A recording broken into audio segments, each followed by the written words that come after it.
नमस्कार विद्यार्थी मित्रांनो, स्वागत आहे तुमचे द्रोणाचार्य स्पर्धा परीक्षा मार्गदर्शन केंद्र या यूट्यूब चॅनलवर। मी प्राध्यापक लोंढे संदीप। मित्रांनो, आपण आपली जी 9 तारखेला स्कॉलरशिपची परीक्षा आहे त्या परीक्षेसाठी PYQ प्रिव्हियस इयर क्वेश्चन जे आहे तर ते पाहत आहोत। त्या माध्यमातून आपण आपली जी पूर्ण जो सिलेबस आहे त्याची रिव्हिजन करत आहोत आणि यामध्ये कालच्या भागामध्ये तिसरा भाग त्याच्यामध्ये आपण फेब्रुवारी 2024 रोजी जी प्रश्नपत्रिका म्हणजे पाठीमागच्या वर्षी जी झालेली आहे त्याची उत्तरं आपण पाहत आहोत। त्यामध्ये आपण 25 प्रश्न गणिताचे पाहिलेले आहेत। आता त्यानंतर आपल्याला त्या 25 प्रश्नाच्या पुढचे म्हणजे गणिताचे 25 पाहिले म्हणजे 26 ते 50 पर्यंत पाहिले आपण। आता पुढचा 51वा जो प्रश्न आहे तो आज आपण काय करूया, घेऊया। चला पाहूया पुढचे प्रश्न।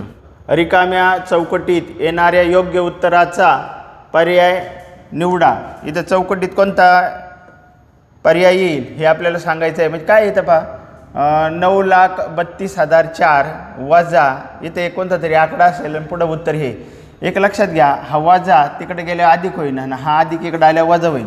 म्हणजे ह्या दोघांची वजाबाकी करायची। काय झालं पहा, समजा इथं आपण म्हणूया माहीत नाही आपल्याला x आहे, हा x इकडे गेल्या अधिक होईल, हा अधिक आहे इथे, हा इकडे आल्या वजा होईल। म्हणजे थोडक्यात 9,32,004 आणि 59,896 यांची वजाबाकी आहे। साधी क्रिया आहे वजाबाकीची, हे समजून घ्या फक्त इथं। मग आता इथं हातचा घ्यावा लागेल आपल्याला। मग 4 मधून 6 जात नाही, हातचा घेतला, इथून हातचा घेतला, इथं 1 राहिला, इथं 9 झाले, इथं 9 झाले, इथं 10 आणि हा 4 14 हा झाला। त्यानंतर 14तून 6 गेले, 8 आणि 6 14 म्हणजे इथं 8 राहतील। 9तून 9 गेला 0 राहतील, 9तून 8 गेला 1 राहतील, 1तून 9 जाणार नाही, परत हातचा घेतला, इथं 2 राहतील। मग 10 आणि हा 1 11 झाला, 11तून 9 गेला 2 राहतील, परत 2 मधून 5 जाणार नाही, इथून हातचा घेतला, इथं 8 राहतील, इथं 12 होतील। 12 मधून 5 गेले, 7 आणि 5 12 म्हणजे 7 शिल्लक राहतील आणि इथं 8, तर काय शिल्लक राहिलं पहा, 8,72,108। तर मग इथं 8,72,000 कुठे, 8,72,108 पहा, पर्याय क्रमांक 4। म्हणजे जर तुम्ही फक्त व्यवस्थित जर सोडवलं तर प्रत्येक मार्क न मार्क तुम्हाला सहज मिळेल। आणि सगळ्यात महत्त्वाचं, प्रश्न समोर आला का तुम्ही सोडवण्याचा प्रयत्न करा। म्हणजे काय करायचं आहे, व्हिडिओ जो आहे तो पॉज करायचा आहे आणि आपण सोडून पाहायचं जमतं आहे का आपल्याला, आणि कुठं अडचण असेल तर मग परत व्हिडिओ काय करायचा आहे, ऑन करायचा। म्हणजे तुम्हाला दोन्ही पण होईल, रिव्हिजन पण चालेल, तुमचा सराव पण होईल। पुढचा पहा 52। ऋतुजाजवळ काही रक्कम होती, त्यापैकी प्रत्येक विद्यार्थ्याला 50 रुपये याप्रमाणे 47 विद्यार्थ्यांना वाटले असता तिच्याजवळ 37 रुपये बाकी राहिले, तर ऋतुजाजवळ किती रक्कम होती।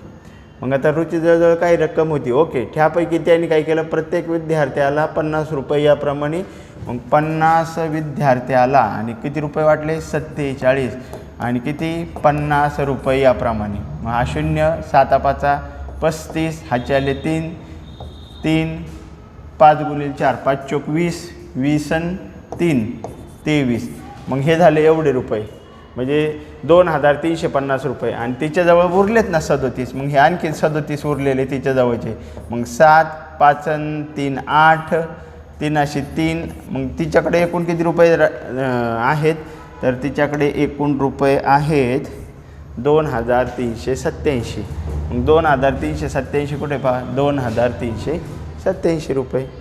ओके, चला पुढचा प्रश्न 53। काय म्हणते 53 प्रश्न, 2 लक्ष अधिक 13,000 अधिक 72 शतक अधिक 38 दशक अधिक 13 एकक। पहा, यासारखे प्रश्न तुम्हाला हक्कानी मार्क मिळवून देणार आहेत, हे लक्षात ठेवा।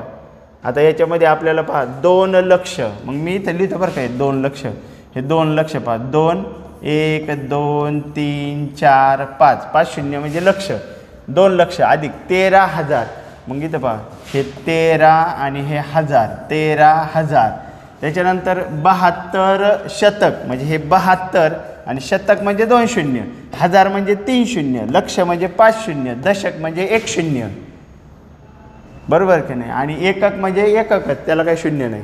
मग इथं झालं हे झालं 13,000. 72 शतक, 72 शतक हे 72 शतक 2 शून्य. 38 दशक हे 38 दशक म्हणजे 1 शून्य, दशक म्हणजे 1 शून्य. आणि एकक मग हे 13 एकक हे झालं. ही बेरीज किती 3, 8 आणि 1 9, 3 4 5 बरोबर, 7 आणि 3 10, एक हात चाला हे 2 आणि हे 2. मग आता 2 20 593, 2 20 593 म्हणजे याला म्हणतात 2,20,593. कुठे पहा बरोबर किती, मग 2 इथं 2 20 593 पहा पहिलाच पर्याय. ओके झालं. त्याच्यानंतर 54 पुढचा प्रश्न 54 काय 54 प्रश्न 2 परत पहा तसंच आले परत 2 दशक 3 एकक 5 शतांश दशांश. शतांश एक लक्षात घ्या बरं का, मी हे सांगितलेलं आहे तुम्हाला. म्हणजे एकक दशक आपलं हे जे स्थान आहे ना, हे स्थान कोणतं एकक दशक शतक हजार दश हजार लक्ष. इकडं एकक दशांश शतांश सहस्रांश दशसहस्रांश असं असतं स्थान. मग आता पहा इथं काय म्हटलं आहे 2 दशक. मग आता एकक दशक हे 2 दशक झालं का, हे 2 दशक. त्याच्यानंतर 3 एकक पहा हे 3 एकक झालं का, 3 एकक. 5 शतांश कुठे 5 शतांश इथं टिंब असतं बरं का, हे याचा इथं 20 दशक हे मांडलं. हां आता काय म्हटलं इथं काय म्हटलं 5 शतांश म्हणजे इथं 5 आता इथं बघा 5 शतांश. हां शतांशच्या घरातले आला का नाही इथं शतांश, हे 5 शतांश. आणि मग हा इथं दशांशचा काही नाही, हे पॉईंट हे झालं, याला म्हणायचं शतांश. दशांश आणि शतांश. त्याच्यानंतर शतांश झाला. त्याच्यानंतर दशांश 8 दशांश पाहिजे 0.8 दशांश. हे दशांश हे घरं बघा इथं हे असे वरती इथं हे बघा येतं येईल लक्षात असं. दशांश बरोबर किती विचारलं, दशांश बरोबर किती, मग काय किती बरोबर किती, हा पॉईंट आहे ना इथं, हा पॉईंट देऊन टाकू इथं. हे 8 5 इथं पॉईंट आहे, ह्या घरातला असतो बरं का, इकडे घेऊ सगळे. हे झालं का हे पॉईंट, आणि इथं पॉईंट आहे आणि एकक नंतर मग दशांश. पॉईंट नंतर तर दशांश नंतर तर पहिलं घर दशांश. आता इथे हे किती झाले 3 आणि हे किती झाले 2. अरे हे किती झाले, हे झाले 3 आणि हे झाले 2. काही अडचण नाही. ओके समजलं. म्हणजे 23.85 23.85 कुठे फार आहे 23.85 बघ इथं 23 पॉईंट. काही अवघड नाही, हे लक्षात ठेवा फक्त. एकक दशक शतक हजार दस हजार लक्ष. इकडं एकक नंतर दशांश शतांश सहस्रांश. मग दशांश म्हणलं शतांश म्हणलं का शतांशच्या घरात लिहायचं, दशांश म्हणलं का दशांशच्या घरात लिहायचं. काय चुकायचं कारण आहे पहा. अशा पद्धतीने आपल्याला तो हक्काने मार्क मिळू शकतो. पुढचा 55वा प्रश्न काय, खालील पर्यायापैकी कोणता पर्याय अयोग्य आहे ते निवडा. अयोग्य पर्याय निवडायचा आहे. अयोग्य अयोग्यच निवडायला सांगितलं. अयोग्य पर्याय निवडा. मग 1 रिम बरोबर. आता 1 रिम म्हणजे आपल्याला माहिती आहे 1 रिम बरोबर 20 दस्ते. ओके बरोबर आहे, हा 20 दस्ते बरोबर आहे. मग 20 दस्ते, एका दस्त्यामध्ये 24 पानं असतात. एक दस्ता बरोबर 24 पानं असतात. मग 24 गुणिले आता 20 दस्ते ना आपल्याकडं, 24 गुणिले 20 मग 24 गुणिले 48 480 पानं. यस हे पण बरोबर आहे. आता इथं एक ग्रोस म्हणजे 12 डझन. 12 डझन म्हणजे 144 वस्तू. 144 वस्तू. आता इथं 40 डझन, एका डझनात 12 वस्तू असतात. मग 40 गुणिले 12 12 चौक 48. मग 40 डझन म्हणजे 480 वस्तू म्हणा किंवा कागद म्हणा, बरोबर होईल. हा ग्रोस 40 ग्रोस मग 144 12 डझन आणि एका 12 डझन एक ग्रोस म्हणजे 12 डझन आणि 12 गुणिले 12 गुणिले 12 144 होतील वस्तू. आता इथं परत पहा बरं का, एक ग्रोसमध्ये वस्तू किती, एक ग्रोसमध्ये वस्तू किती होतात, एक ग्रोस बरोबर 12 डझन. एका डझनात 12 वस्तू, मग 12 गुणिले 12, एक ग्रोस बरोबर 144 वस्तू. आणि असे किती आहेत आपल्याकडे, 40 ग्रोस आहेत. मग गुणिले याला करावं लागेल तुम्हाला 40. 0 4 चौक 16, 1 हाताला 4 चौक 16 आणि 1 17, 1 हाताला 4 1 4 आणि 1 5, 5760 वस्तू किंवा कागद म्हटलं तर तेवढे होतील. म्हणजे अयोग्य पर्याय कोणता आहे, हा अयोग्य आहे. बाकीचे तिन्ही पण पर्याय कसे आहेत, योग्य पर्याय आहेत. पुढचा प्रश्न 56. काय 56 प्रश्न पहा बरं. दोन संख्यांची बेरीज 39.62 आहे. एक संख्या 1.259 असेल तर दुसरी संख्या कोणती. दोन संख्यांची बेरीज एवढी आहे, एक संख्या ही आहे. पहा बरं का, आता मी काय म्हणतोय, दोन संख्या आहे त्यांची बेरीज एवढी, म्हणजे एक संख्या बाय 1.259 अधिक ही दुसरी संख्या बरोबर ही बेरीज किती आली, 39.62. पहा, दोन संख्यांची बेरीज 39.62 आहे. एक संख्या तर दुसरी संख्या कोणती. मग आता इथं पहा, हा अधिक आहे, तिकडे गेल्यावर काय होईल, वजा होईल. म्हणजे काय क्रिया करायची बरं आपल्याला, 39.62 वजा 1.259. आणि इथं नेहमी लक्षात घ्या, पॉईंटची वजाबाकी करत असताना पॉईंट खाली पॉईंट आला पाहिजे. त्याचं कारण असं, मग एककाखाली एकक येतो, दशांश खाली दशांश येतो, शतांश खाली शतांश येतो, मग चुकत नाही. कारण एककामधूनच वाजा झाला पाहिजे, दशकामधूनच वाजा झाला पाहिजे. नाहीतर एकक लागलाय दशकातून वजा करायला, मग नाही जमणार. शतांश लागलाय दशांशातून वजा करायला, असं मांडलं. मग इथं तुम्ही म्हणता सर अंक नाही, घेऊन टाका 0.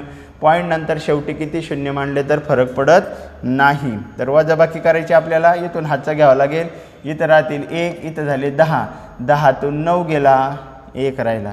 1मधून 5 वजा होत नाही, मग परत हातचा घेतला, इथं 5 राहतील, 11 झाले. 11तून 5 गेले, 6 आणि 5 11, 6 राहतील. 5मधून 2 गेले, 3 राहतील. 9मधून 1 गेला, 8 राहील, 3 राहील. 38.361 आहे का, पहा बरं, 38.361 मिळाला मार्क आपल्याला. अवघड काय नाही, सगळ्यात सोपं जर असेल तर 5वी स्कॉलरशिप जो भाग आहे तो सोपा आहे. फक्त आपल्याला त्याचा सराव असणं आणि वेळ पूर्ण महत्त्वाचं आहे. ठीक आहे, वेळ न घालवता पटपट क्रिया जर केल्या तर आपल्याला निश्चितच काय होणार आहे, चांगला स्कोअर येऊ शकतो. परत पाहता इथं 10 दशे म्हणजे सरळ व्याज चक्रवाढ व्याज. 10 7 दराने 5,000 रुपये मुद्दलावर 3 वर्षाचे व्याज किती रुपये होईल. सरळ व्याज विचारले आपल्याला, इथं व्याज किती होईल आणि कोणतं आहे, 3 वर्षांचं मुद्दलावर. सरळ व्याज बरोबर मुद्दल आहे 5,000 म गुणिले दर किती आहे, आपण म्हणतो ना मदक छेद 100, मदक छेद 100, सरळ व्याज बरोबर.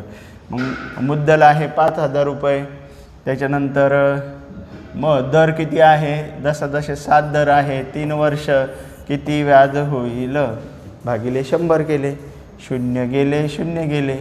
आता इथं काय करा, 7 त्रिक 21, सरळ व्याज बरोबर 50 गुणिले 7 त्रिक 21. मग यांचा गुणाकार किती होईल, 0 मांडला, 5 1 5, 5 2 10, 1050 रुपये हे व्याज होईल. कुठं आहे 1050 दिसते का, 1050. सरळ व्याज किती रुपये होईल. झालं. चला पुढचा प्रश्न 58 समोरच आहे तुमच्या, वाचा. काय प्रश्न आहे, नेहा दररोज प्रत्येकी 10 मीटर बाजू असलेल्या त्रिकोणाकृती मैदानाला 5 फेऱ्या चालत पूर्ण करते, तर ती एका आठवड्यात मैदानाभोवती किती अंतर चालत पूर्ण करेल. मग आता जे अंतर आहे म्हणजे हे कोणतं मैदान आहे, त्रिकोणाकृती आहे, त्रिकोणाकृती मैदान आहे, 100 मीटर बाजू आहे.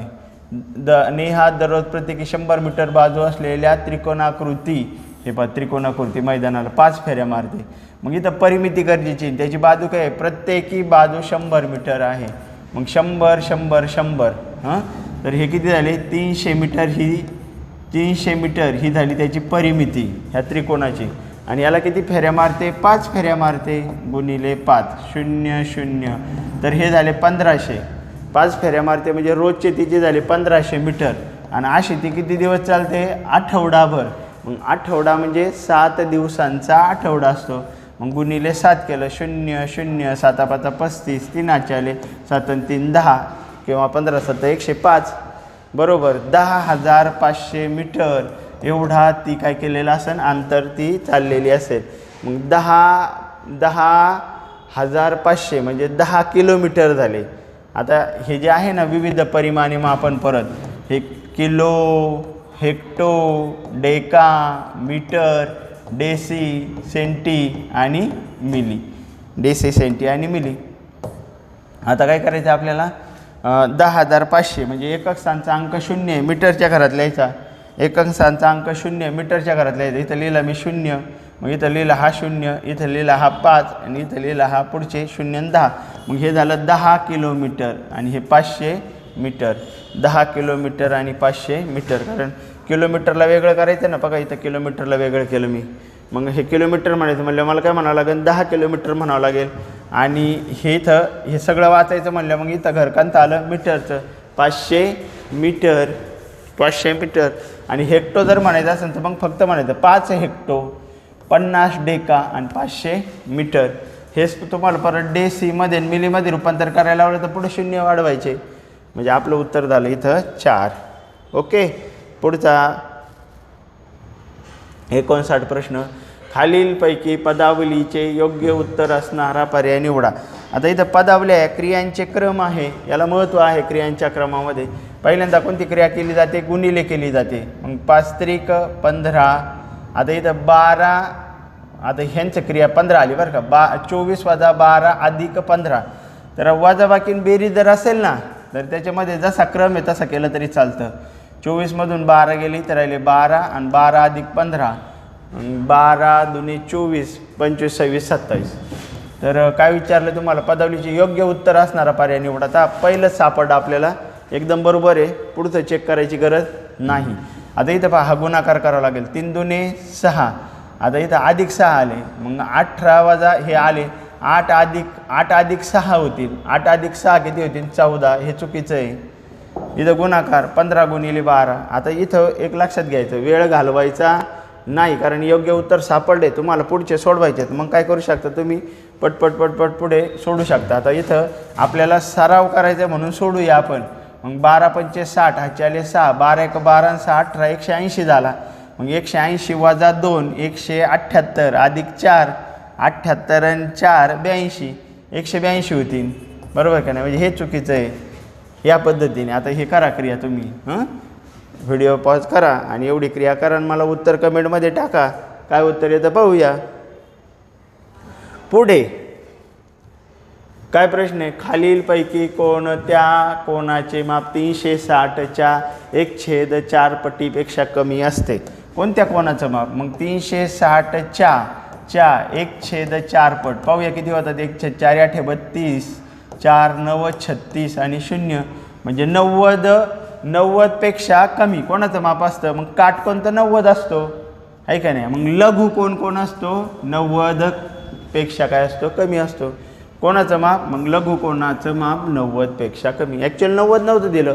160चे आपल्याला काय करायचं होतं 1/4 शोधायचे होते. ठीक आहे शोधले. मग आपण पुढचा प्रश्न.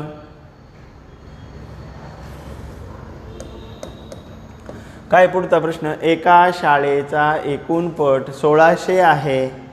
जर शाळेत 48% मुली असतील तर त्या शाळेत मुलग्यांची संख्या किती. बा तुम्हाला 1600 एकूण आहे. तुम्ही जर 48% शोधलं तर मुली मिळतील तुम्हाला.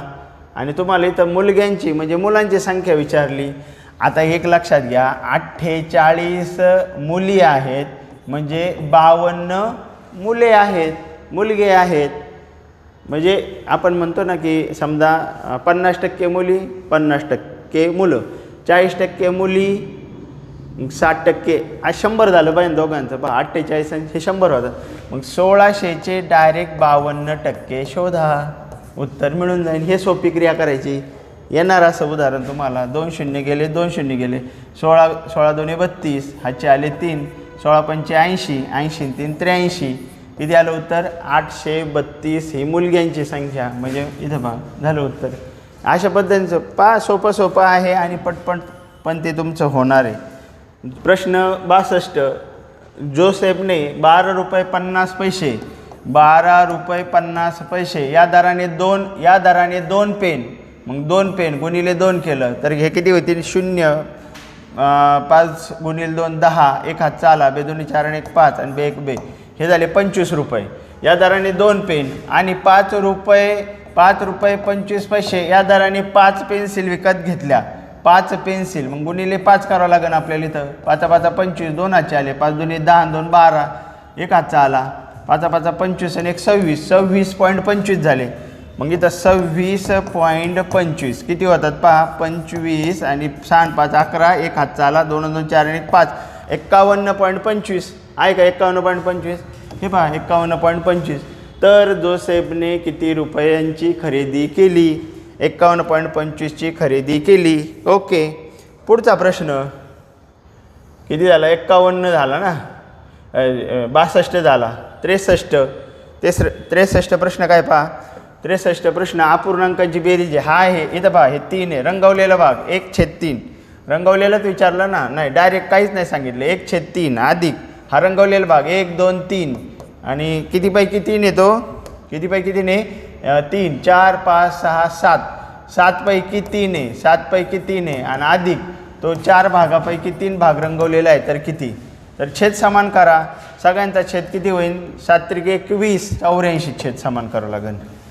तर माझ्या मते इथं बघा 84 छेद जर समान केला तर इथं एकाच पर्यायात 84 म्हणजे उत्तर कदाचित होऊन जाईल ना पण कदाचित आपल्याला पाहावं लागेल. इथं 84 छेद समान करायचं म्हणजे इथं गुणावं लागेल तुम्हाला 3 ला 7 चोक 28ने गुणावं लागेल 28ने गुणलं तर इथं 84 छेद समान होईल. इथं 12ने गुणावं लागेल आणि इथं 21ने गुणावं लागेल.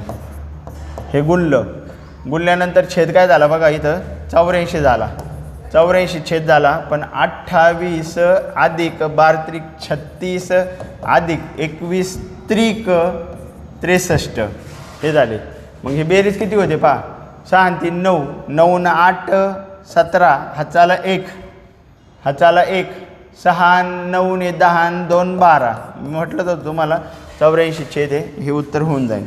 ज्यावेळेला वेळ कमी असेल त्यावेळेला छेदावरून देखील आपण उत्तर सांगू शकतो पटकन. पुढचा प्रश्न आहे तुमच्या पुढं 64 2 सहमूळ संख्यांच्या सामायिक अवयवांची दुप्पट टिंबटिंब असते. 2 सहमूळ संख्या मग सहमूळ संख्या कोणाला म्हणतो की अशा 2 संख्या घ्यायच्या की त्यांच्यामध्ये एक हा एकमेव सामायिक विभाजक असतो.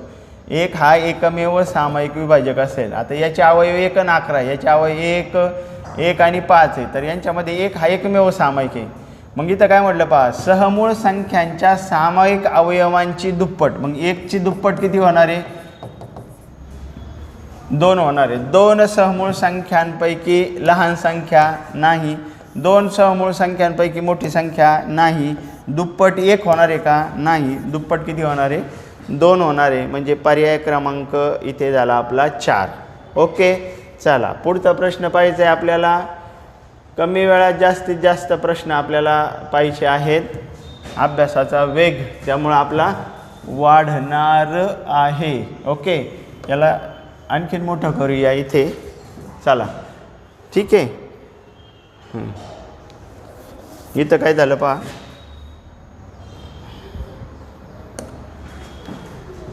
खालील चित्ररूप माहितीच्या आधारे खालील प्रश्नांची उत्तरे लिहा. मग चित्ररूप माहिती काय दिली हे झाडं दिलेत. मग एक झाड बरोबर 20 झाडे म्हणजे एक चित्र बरोबर 20 झाडे बरं का. एक चित्र बरोबर 20 झाडे. मग 1 2 3 4 5 20 आहे. 20 पंचे 100 100 हे कोणतं आहे ज्ञानदा विद्यालय 100. विद्यानिकेतन शाळा आता 20 20 2 40 20 त्रिक 60 आहे विद्यानिकेतन शाळा. 20 आणि 20 40 जिल्हा 40 जिल्हा परिषद झेडपी, त्याच्यानंतर साधना विद्यालय 20 20 20 80 80 आहे साधना विद्यालय, आणि आदर्श विद्यालय हे आहेत 60 आदर्श विद्यालय हे 60 आहेत. बरं ठीक आहे, काय म्हटलं त्यांनी आता पाहूया आपण पुढं प्रश्न पाहूया काय ते. पहिलं प्रश्न आहे साधना विद्यालयापेक्षा ज्ञानदा विद्यालयाचे किती झाडे जास्त आहे.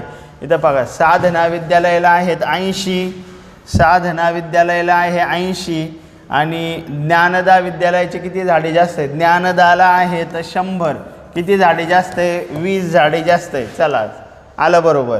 वृक्षारोपण कार्यक्रमांतर्गत सहभागी शाळांनी एकूण किती झाडे लावली आहेत. हे वृक्षारोपणामध्ये सहभागी किती झाडे लावली करा बेरीज. इथं झाले 0, 8 आणि 6 14, 14 आणि 4 18, 18 आणि 6 18 आणि 6 24, 24 हाचे आले 2, एक 340 झाडं लावली. पहा बरं 340 झाडं लावली. ओके, हे प्रश्न एकदम सोपा आहे, एकदम सोपा आहे.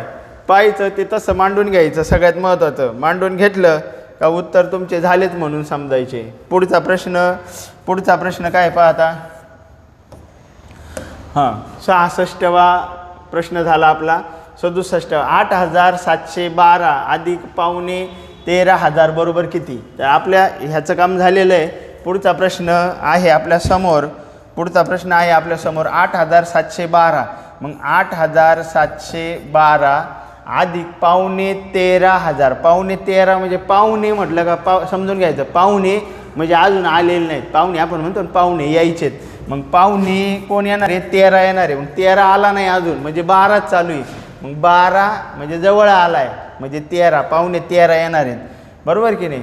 तर मग पावणे 13 म्हणजे 12,750 हे लक्षात घ्या. याला म्हणायचं पावणे 13.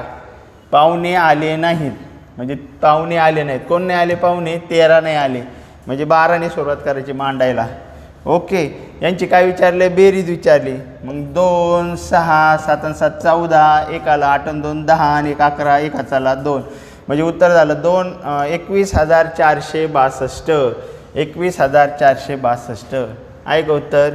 चला पुढे 67 झाला. 68 प्रश्न जो आहे तो आता पाहूया आपण. 68 प्रश्न पाहूया.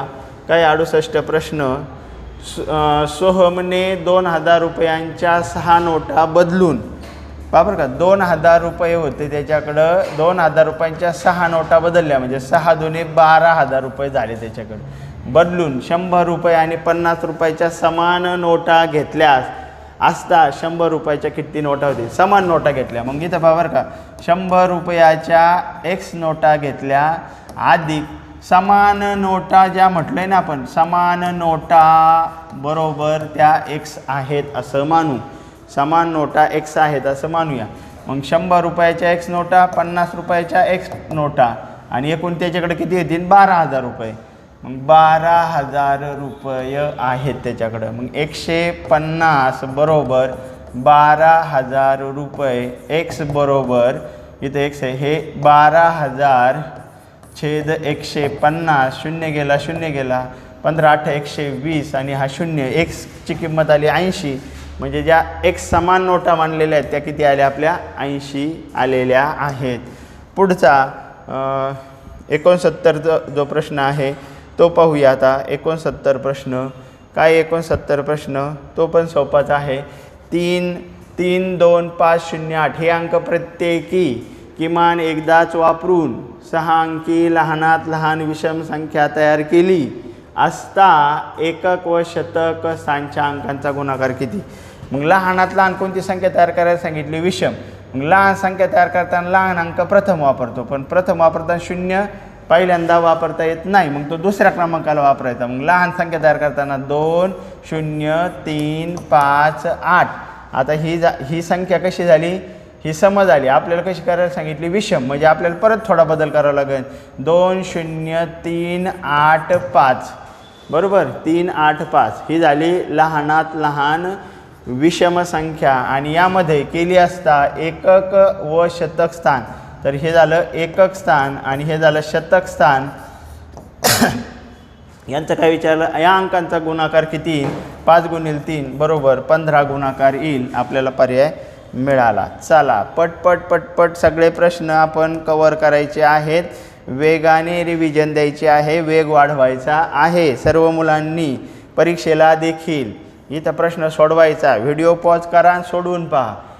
निशाने 1350 रुपयांस घेतलेली एक वस्तू 1730 रुपयांस विकली. 1730 रुपयांना विकली, आणली होती 1350ला. फायदा झाला आहे तिला. किती फायदा झाला, इथून हातचा घेतला 6, 13 झाले, 13तून 5 गेले, 8 राहतील, इथं 3 राहतील, इथं 0. 380 रुपयांस विकली, नफा झाला. 380 रुपये नफा. हे नीट बघा, लगेच गोल नाही करून टाकायचं. आणि एकदा गोल झालं तर झालं, तिथं काय पर्याय नाही. तिथं काय तुम्ही म्हणू शकत नाही की चुकून झालं, माफी असावी वगैरे, काही चालत नाही. एवढ्या वेळेला माफ करा, परत चुकलं म्हणून काळजी घ्यायची आहे का नाही. मी खूप गरीब आहे असं लिहून उपयोग नाही, तिथं काहीच चूक होऊ द्यायची नाही. ओके. शेजारील आकृतीत दुमडून घन बनविल्यास 4 हा अंक असलेल्या पृष्ठांच्या लगतच्या पृष्ठावर कोणता अंक येणार नाही. आता एक हे असं असतं, आपल्याला माहिती आहे ना, म्हणजे 9च्या उलट काय येणार, 25 येणार. त्याच्यानंतर एकाड एक सोडून असतं, 9च्या उलट 25 येणार. 4च्या उलट 36 येणार. कोणता येणार नाही. 4 हा अंक असलेल्या पृष्ठाच्या लगतच्या पृष्ठावर कोण नाही येणार, तर लगतच्या पृष्ठावर 36 नाही येणार. लगतच्या, कारण तो उलटा येणार डायरेक्ट. लगतच्या पृष्ठावर कोण नाही येणार, 36 येणार. 4ला उलट कोण येणार, 36 येणार, लगत नाही येणार. ओके, ठीक आहे. पुढचा प्रश्न 71 झाला. 72वा प्रश्न. 72 प्रश्न काय म्हणतोय. 72 प्रश्न, त्रिकोणी व चौकोनी संख्यांच्या बाबतीत खालीपैकी कोणते विधान चुकीचे आहे. त्रिकोणी संख्या म्हणजे माहिती आहे आपल्याला, 2 क्रमवार संख्यांच्या गुणाकाराची निमपट केल्यास त्रिकोणी संख्या मिळते. Yes, correct. एक ही त्रिकोणी आणि चौरस संख्या आहे. यस, एक चौरस म्हणजे वर्गसंख्या. चौरस म्हणजे वर्गसंख्या. मग 1चा वर्ग 1 आहे आणि एक ही त्रिकोणी संख्या क्रमाने येणारे. आता 1 आणि 2 बरोबर 2 बरोबर, हे पहिलं बे एक बे. तर 1 ही त्रिकोणी संख्या आहे पहिली. 2 क्रमगत. तिसरं विधान राहिले का, दिलेल्या संख्येला त्याच संख्येने गुणल्यास मिळणारी संख्या चौरस असते. बरोबर. हे पण बरोबर आहे. 2 क्रमवार संख्यांचा गुणाकार केल्यास त्रिकोणी संख्या मिळते. तर नुसता गुणाकार नाही करावा लागत, भागिले 2 पण करावं लागतं. म्हणजे हे विधान कसं आहे, कोणते विधान चुकीचं आहे, चौथं विधान चुकीचं आहे. पुढचा प्रश्न 73 आपल्या समोर स्क्रीनवर.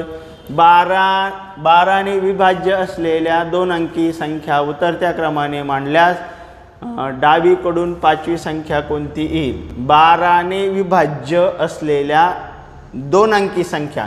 मग 12ने विभाज्य असणाऱ्या 2 अंकी संख्या कोणत्या आहे भाऊ. 12च घेतो मी. 12 दुनी 24 घेतो. 12 त्रिक 36 घेतो. 12 चौक 48 घेतो. 12 पंचे 60 घेतो. 12 सक 72 घेतो. उतरत्या क्रमाने मांडल्यास, म्हणजे उतरत्या म्हणजे मोठ्याकडून लहानेकडे. उतरत्या क्रमाने मांडल्यास 12 सक 72. आता हे सगळं 2 अंकी सगळं लिहावं लागेल. डावीकडून उतरत्या क्रमाने मांडायचं आहे. मग डावीकडून, उजवीकडून डावीकडून, म्हणजे इकडून घ्यावं लागेल आपल्याला. हे असं मांडावं लागेल बरं का. 12 सक 72, 12 8 96, 12 7 84, 12 8 96. आता उतरत्या क्रमाने म्हणजे असं मांडावं लागेल. 96, 84, 72, 60, 48, 36, 24 आणि 12. काय म्हणले मांडून. 5वी संख्या कोणती येईल. 1 2 3 4 5. 5वी संख्या येईल 48. चला, एवढं सोपं आहे ते. पुढचा प्रश्न 74. अफरोजने 12 किमी 300 मीटर अंतरापैकी 9 किमी 500 मीटर अंतर सायकलने पार केले. उर्वरित अंतर तिने धावत पार केले. तर तिने किती अंतर धावत पार केले. म्हणजे 12 किमी 300 मीटर हे एकूण अंतर आहे. 9 किमी 500 मीटर काय केलं तिने, सायकलने पार केलं. मग वजाबाकी इथं आपल्याला, पण इथं काय करावं लागेल, हे वजा नाही होणार, मग इथून हातचा घ्यावा लागेल. हे किलोमीटर आहे, इथं 11 किलोमीटर झाले. मग 1 किलोमीटर म्हणजे इकडं मीटरच्या घरात किती जातात, 1000 जातात. मग हे 1000 आणि हे 13, मग हे काय झाले 1300, 1300 मीटर झाले. मग आता हे करा वजाबाकी. मग इथं 0 आला, 0 आला, मग 13तून 5 गेले, खाली राहिले 8, आणि 11तून 9 गेले, 2 राहिले. म्हणजे 2 किलोमीटर आणि 800 मीटर, 2 किलोमीटर किंवा 2.8 किमी पण म्हणता येतं आपल्याला. किलोमीटर म्हणायचं म्हणलं का 2.8 किमी म्हणता येतं, किंवा मग 2800 मीटर. मग 2800 मीटर आहेत, याला किलोमीटरमध्ये करायचं म्हणलं 1000ने भाग द्यावा लागेल. हे 2 शून्य गेले, 10ने भाग दिला, 2.8 असं. आता एकदम नवीन असल्यासारखं वागू नका, आहे की नाही. एवढंसं हे चाललं आहे ना आपलं, रिव्हिजन चालली म्हणलं, बरोबर. तरी पण समजून घ्या, तो टॉपिक इथं जो येतो आहे तो समजून घ्या. काही अडचण आल्या तर कॉल करायचा आहे. नंबर मी तुम्हाला सांगितलेला आहे, 98 50 390 297 हा माझा नंबर आहे.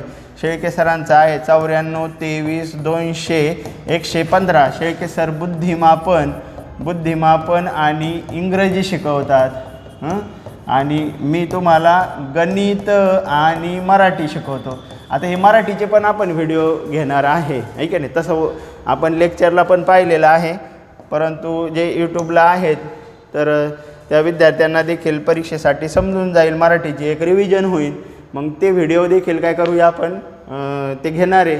त्यासाठी चॅनलला सबस्क्राईब करा, तुमचा जो ग्रुप असेल त्या ग्रुपला शेअर करा, व्हिडिओ आवडला तर लाईक करा, विनाकारण नका करू.